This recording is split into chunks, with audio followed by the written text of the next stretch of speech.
ChatGPT is everywhere, but are you using it like a pro? Let me show you how. First, get specific.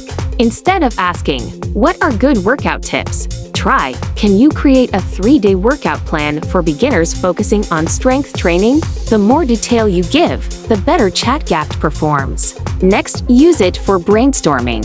Need ideas for a project, social media posts, or even dinner? ChatGPT can generate creative suggestions in seconds. Third, refine your prompts. If the first answer isn't perfect, ask for clarification or a different perspective. Try, "Can you explain that in simpler terms? Want it to match your tone?" Say so.